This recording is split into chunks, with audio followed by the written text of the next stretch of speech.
UP आतंकी साजिश पर बड़ा खुलासा हुआ है। आतंकियों के निशाने पर था राम मंदिर, काशी मथुरा को भी निशाना बनाना चाहते थे आतंकी। आतंकियों से पूछताछ में एक और बड़ा खुलासा, कानपुर आते जाते थे दोनों आतंकी, कानपुर से खरीदा था मोबाइल, 3000 रुपए में आतंकियों ने बनाया कुकर बम। यूपी में एटीएस की कार्रवाई पर अपर मुख्य सचिव अवनीश अवस्थी का बयान, बोले बाहरी संगठनों के संपर्क में थे आतंकी, व्हाट्सएप चैट से मिली जानकारी। जो इनपुट है, जो एविडेंस है, वो निश्चित है कि ये लोग जो है बाहर के संगठन से जुड़े हुए थे। व्हाट्सएप चैट जो है वो सब पूरी हैं।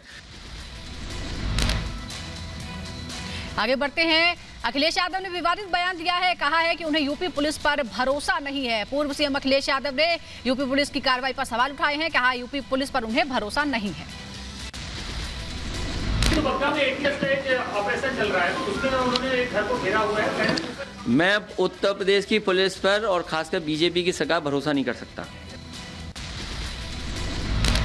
यूपी के कानून मंत्री ब्रजेश पाठक ने अखिलेश यादव पर पलटवार किया और कहा कि एसपी सरकार में गुंडों को बढ़ावा मिलता था। यूपी पुलिस की सराहना करते हुए उन्होंने कहा कि देश विरोधी ताकतों पर नकेल कस रही है यूपी पुलिस। अखिलेश ने यूपी पुलिस के काम पर सवाल उठाए थे।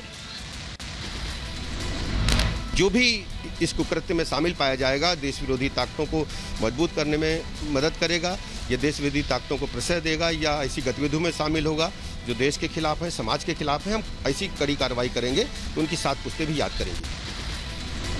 लखनऊ की घटना के बाद मध्य प्रदेश में भी अलर्ट है। एमपी के गृह मंत्री का बयान, अलकायदा के आतंकी पकड़े जाने पर एमपी में रेड अलर्ट घोषित किया गया। हमने पूरे मध्य प्रदेश में उत्तर प्रदेश, जम्मू कश्मीर को ध्यान में रखते हुए रेड अलर्ट कर दिया है। जम्मू कश्मीर के शोपियां में संदिग्ध बैग बरामद हुआ है। सुरक्षा बलों के तलाशी अभियान के दौरान ये बैग मिला है। इलाके में जवानों ने की है घेराबंदी। जम्मू कश्मीर के सांबा में सुरक्षा बलों का सर्च ऑपरेशन, बीएसएफ जवान की यूनिफॉर्म में दिखे थे संदिग्ध। स्थानीय लोगों की शिकायत के बाद की जा रही है तलाशी। मनी लॉन्ड्रिंग केस में परमबीर सिंह को ईडी का समन, बयान दर्ज कराने को कहा गया। परमबीर सिंह पेश नहीं होंगे। परमबीर सिंह ने खराब सेहत का दिया हवाला। लाल किला हिंसा केस में सभी आरोपियों की कोर्ट में वर्चुअली पेशी, मामले में 22 जुलाई को 30 हजारी कोर्ट में होगी अगली सुनवाई। मुंबई के नागपाड़ा में एनसीबी की बड़ी कार्रवाई, लगभग 2 किलो ड्रग्स के साथ एक महिला गिरफ्तार। जम्मू कश्मीर से लाया गया था ड्रग्स। माहिम इलाके में एनसीबी की ऑपरेशन शुरू। यूपी के हमीरपुर में आकाशीय बिजली का कहर, बिजली गिरने से 2 लोगों की हुई मौत, परिवार में पसरा मातम। यूपी के कई जिलों में आकाशीय बिजली ने कहर बरपाया, 44 लोगों की जान चली गई। सबसे ज्यादा प्रयागराज में नुकसान हुआ है, यहां 14 लोगों की मौत हुई। मुख्यमंत्री योगी आदित्यनाथ ने आकाशीय बिजली गिरने से हुई मौतों पर गहरा शोक व्यक्त किया। सीएम योगी ने दिवंगतों के परिजनों को राहत राशि तत्काल वितरित किए जाने के निर्देश दिए। मुख्यमंत्री ने आकाशीय बिजली गिरने पर घायल हुए लोगों का समुचित उपचार करने का निर्देश भी दिया है। राजस्थान के कोटा में आकाशीय बिजली गिरने से 4 बच्चों समेत 5 लोग बुरी तरह जख्मी हो गए। कई मवेशियों की मौत हुई है।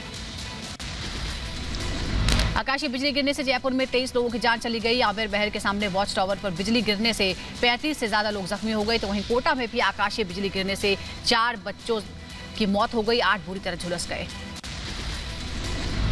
आकाशीय बिजली गिरने से मारे गए लोगों के परिजनों के प्रति पीएम मोदी ने जताई संवेदना, ट्वीट कर लिखा, इससे अत्यंत दुख हुआ। मैं मृतकों के परिजनों के प्रति अपनी संवेदना जाहिर करता हूं। राजस्थान के कुछ हिस्सों में बिजली गिरने से जान गंवाने वालों के परिजनों को प्रधानमंत्री राष्ट्रीय राहत कोष से मिलेगी सहायता राशि। मरने वालों के परिजनों को 2 लाख रुपए और घायलों को 50-50 हजार रुपए की सहायता राशि दी जाएगी। सीएम अशोक गहलोत ने जयपुर में आकाशीय बिजली गिरने से हुई मौत पर दुख जताया और साथ ही मृतकों के परिजनों के लिए 5-5 लाख रुपए की सहायता राशि का ऐलान किया। तो वहीं घायलों को 50-50 हजार की आर्थिक मदद देने की बात कही। सीएम गहलोत ने अधिकारियों को निर्देश दिए हैं कि पीड़ित परिवारों को शीघ्र सहायता राशि उपलब्ध कराई जाए। टीएमसी में शामिल हो सकते हैं शत्रुघ्न सिन्हा, कांग्रेस से टीएमसी में होंगे शामिल, सूत्रों के हवाले से खबर। अश्विनी कुमार चौबे ने केंद्रीय उपभोक्ता, खाद्य और सार्वजनिक वितरण मंत्री का पदभार संभाला। पौधा लगाकर की शुरुआत। दिल्ली में केंद्रीय संस्कृति और पर्यटन मंत्री जी किशन रेड्डी ने राष्ट्रीय अभिलेखागार का दौरा किया। दिल्ली में मध्य प्रदेश के मुख्यमंत्री शिवराज सिंह चौहान ने रक्षा मंत्री राजनाथ सिंह से उनके आवास पर जाकर मुलाकात की। लखनऊ में सीएम योगी ने फिर शुरू किया जनता दरबार। जनता दरबार में अपनी समस्याएं लेकर पहुंचे लोग। सीएम योगी ने ट्वीट कर कहा, सभी की समस्याओं का निराकरण हमारी शीर्ष प्राथमिकता।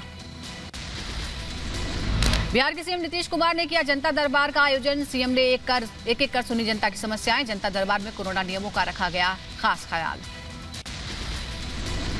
ऑस्ट्रेलिया की सांसद क्रेग केली ने की सीएम योगी की तारीफ। ट्वीट कर कोविड मैनेजमेंट पर यूपी मॉडल को सराहा। ऑस्ट्रेलियाई सांसद बोले, योगी आदित्यनाथ को हमें दे दीजिए।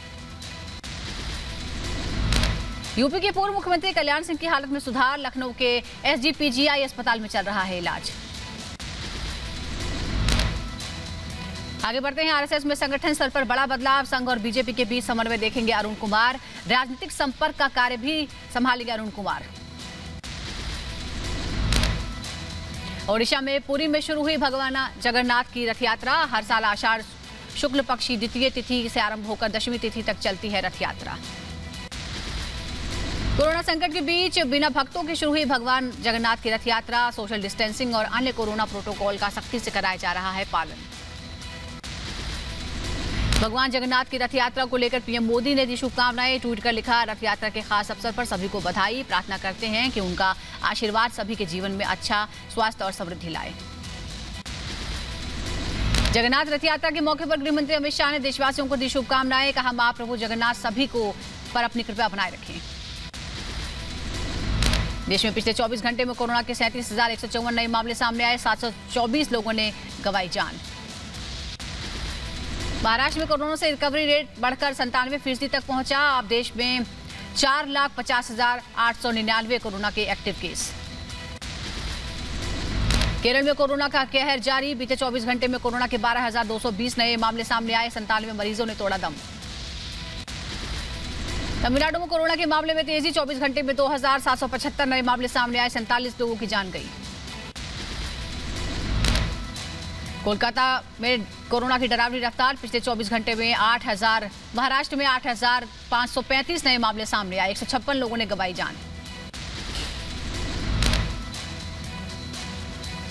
दिल्ली की बात करते हैं। यहां कोरोना की रफ्तार धीमी हो गई है। पिछले 24 घंटे में 53 नए केस सामने आए हैं। 3 मरीजों की मौत हुई है।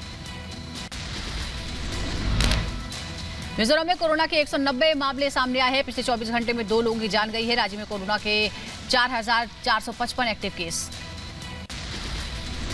देश में जारी है टीकाकरण अभियान। कल 12,35,000 से ज्यादा लोगों को लगाया गया टीका। जाइडस कैडिला की कोविड वैक्सीन पर सूत्रों के हवाले से खबर, वैक्सीन के आपात इस्तेमाल को मंजूरी मिलने में हो सकती है देर। दिल्ली में वैक्सीन की कमी के कारण कई टीकाकरण केंद्र बंद। लोगों को निराश होकर लौटना पड़ रहा है घर। नवी मुंबई में ट्रांसजेंडरों के लिए चलाया गया विशेष टीकाकरण अभियान। 200 लोगों ने लगवाई वैक्सीन। यूपी के बुलंदशहर में कोरोना नियमों की उड़ी धज्जियां। पैसेंजर ट्रेन में उमड़ी यात्रियों की भीड़। खचाखच भरी भीड़ का सोशल मीडिया पर वीडियो वायरल। महाराष्ट्र के पालघर में पर्यटकों ने पुलिस पर किया हमला। बीच पर घूमने से मना करने पर पर्यटकों ने किया हंगामा। उत्तराखंड के नैनीताल में लगा पर्यटकों का जमावड़ा। बिना मास्क के घूमते दिखे सैलानी। बाजार में सोशल डिस्टेंसिंग का नहीं हो रहा है पालन। आंध्र प्रदेश में विशाखापट्टनम में किसान और गांव वालों का प्रदर्शन। स्टील प्लांट के जमीन देने वाले लोगों ने केंद्र सरकार के निजीकरण का विरोध किया। उत्तराखंड के उत्तरकाशी में बारिश के कारण उफान पर गंगा नदी। कई सड़कें बारिश की वजह से टूटी। गांव से टूटा संपर्क। उत्तराखंड में आसमान से बरस रही है आफत। बारिश के कारण जगह जगह लैंडस्लाइड। भूस्खलन के कारण बद्रीनाथ हाईवे बंद। हिमाचल के धर्मशाला में बादल फटने से तबाही। कई होटलों को नुकसान। कई गाड़ियां पानी में बही। हिमाचल प्रदेश के भारी बारिश के बाद शिमला के रामपुर में झाकड़ी के पास नेशनल हाईवे ब्लॉक। रास्ते में फंसे लोग। कर्नाटक के हुबली में कई जगहों पर भारी बारिश। बारिश के बाद जहां लोगों को गर्मी से राहत, तो वहीं जल जमाव के कारण भी हुई परेशानी। जम्मू कश्मीर के गांदरबल जिले में बादल फटने से अचानक बाढ़ आई। पानी भरने से सैकड़ों घरों को पहुंचा नुकसान। किसी के हताहत होने की खबर नहीं। जम्मू में जोरदार बारिश के कारण सड़कों पर जल जमाव। सड़क पर खड़ी गाड़ियां पानी में डूबी। दिल्ली में आज दस्तक दे सकता है मॉनसून। मौसम विभाग का अनुमान, दिल्ली एनसीआर समेत उत्तर भारत में हो सकती है हल्की बारिश। आगे बढ़ते हैं। जम्मू में कई जगहों पर भारी बारिश, जगह जगह हुआ जलजमाव, कई इलाकों में लगा ट्रैफिक जाम। दिल्ली के टिकरी कलां में लगी भीषण आग पर करीब 11 घंटे बाद पाया गया काबू, करोड़ों की संपत्ति जलकर खाक। ग्रेटर नोएडा में घर खरीदारों को हंगामा, 6 साल पहले खरीदे गए फ्लैट की अब तक नहीं हुई है रजिस्ट्री, बिल्डर और UPSIDC पर रजिस्ट्री में देरी का आरोप। दिल्ली के शास्त्री पार्क इलाके में पुलिस और बदमाशों के बीच मुठभेड़, बाड़ा हिंदूराव इलाके में दोहरे हत्याकांड के मुख्य आरोपी दानिश के साथ उसके 4 अन्य साथियों को भी पुलिस ने किया गिरफ्तार। रूस के सैनिक स्कूल में गूंजा फिल्म शहीद का देशभक्ति गाना है वतन। एक्टर अनुपम खेर ने ट्वीट किया वीडियो, लिखा रूस के एक सैनिक स्कूल में बच्चों को गाते सुनकर दिल खुश हो गया, यकीनन आपको भी हो जाएगा। जम्मू कश्मीर के श्रीनगर में नर्सिंग स्टाफ को किया गया सम्मानित, Kashmir institute of medical sciences के एनुअल डे पर हुआ कार्यक्रम। बिहार के गया में एक शिक्षिका ने सिर्फ 500 रुपए की लागत से बनाया मटके वाला कूलर, महिला को सरकार से मिला नेशनल फेलोशिप। बिहार के गया में बदहाली का शिकार विष्णुपुर गांव में मूलभूत सुविधाओं की है कमी, खराब इंफ्रास्ट्रक्चर बनी विकास में बाधा। दिल्ली में फिर बढ़े पेट्रोल के दाम, प्रति लीटर 28 पैसे महंगा हुआ पेट्रोल, डीजल की कीमतों में नहीं हुई बढ़ोतरी। यूरो कप में इंग्लैंड की हार के बाद बेरंग लौटे प्रशंसक, कुछ लोगों ने हार के बाद टीम की प्रशंसा की।